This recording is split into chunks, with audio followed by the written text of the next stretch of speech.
Hey everyone, welcome. Let's just jump right into it. Today, we're going on a fast paced, totally impartial, and honestly super fascinating data dive into the May 2026 Assembly elections. If you're the kind of person who loves tracking early trends and seeing democracy play out in raw data, well, you are in the exact right place. We're going to stick strictly to the numbers, unpack what they're telling us in the absolute heat of the counting process, and break down some major regional battlegrounds. But, okay, before we look at a single number, we absolutely have to set some ground rules. The Election Commission of India has a very specific disclaimer, and I want to read it right off the bat to establish our absolute impartiality today. It says, ECI is displaying the information as being filled in the system by the returning officers from their respective counting centers. The final data will be shared in Form 20. Basically, this means everything we're about to look at is completely preliminary. It's a live pulse, right? Not the final medical chart. So what exactly is Form 20? Well, you can think of it as the ultimate official document. It's the receipt. It shares the finalized, double-checked election data for each assembly constituency, completely replacing all of the early chaotic trends we're analyzing today. And I think that creates a really cool backdrop for this explainer, because we're essentially watching raw data being processed in real time, knowing full well it hasn't actually matured into its final official form yet. To really drive that point home, we need to talk about the timestamp.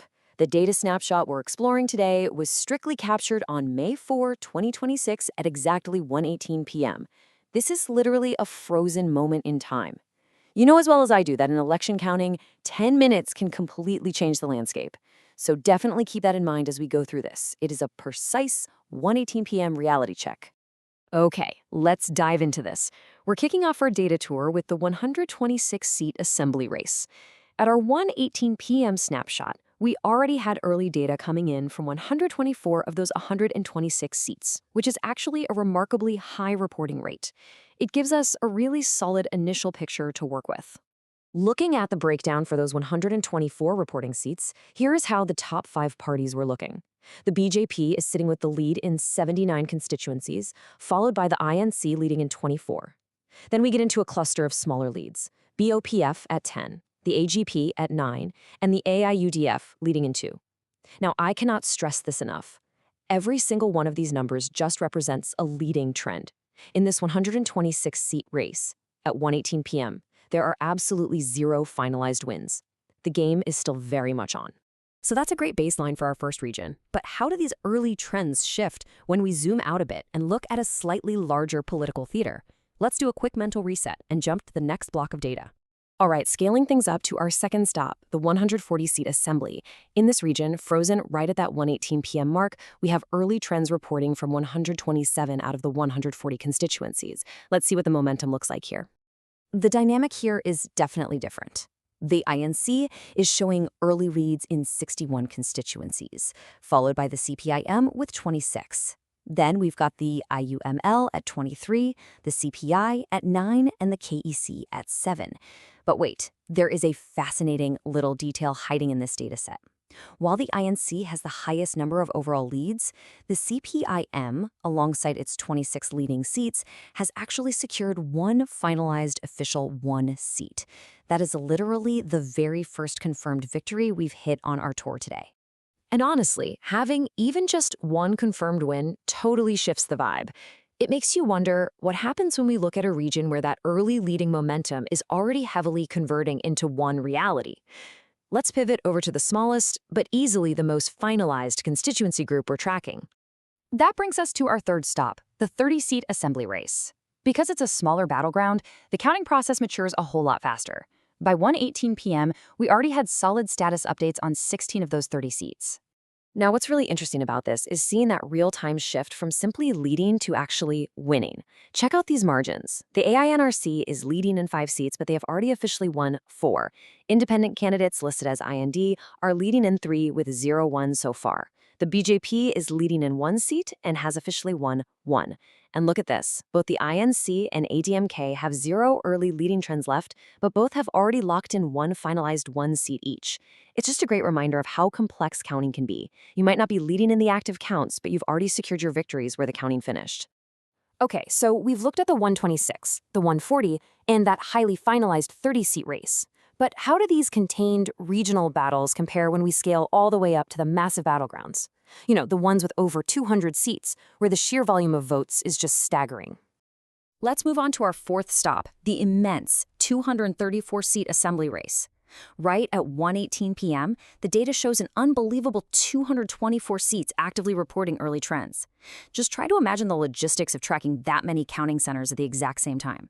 The amount of coffee those counting personnel must be running on is frankly mind-boggling. When we look at how those early leading seats are distributed, TVK is showing a massive early advantage, leading in 111 constituencies.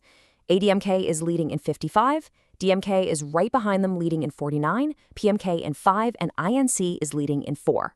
Now, I know when you see numbers this big, it's super easy to jump to conclusions, but remember our golden rule for today. As of 1:18 p.m., literally none of these massive numbers represent confirmed wins yet.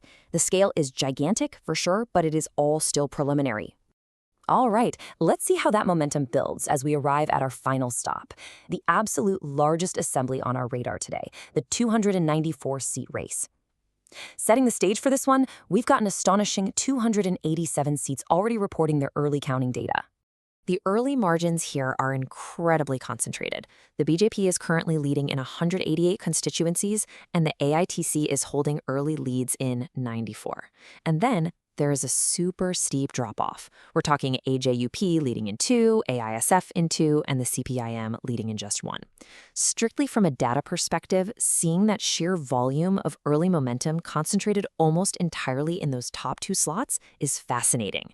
But broken record here, there are 0 confirmed wins in this entire block at 1:18 p.m. And honestly, that brilliantly illustrates the core lesson of our explainer today. On one side, we have what we just spent our entire time analyzing, these rapidly changing real-time system trends, fed directly from returning officers. It is exciting, it's super dynamic, but it's fragile.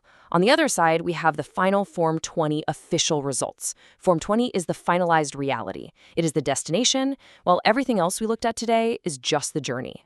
Which brings us right back to this very specific number, 11:18 p.m.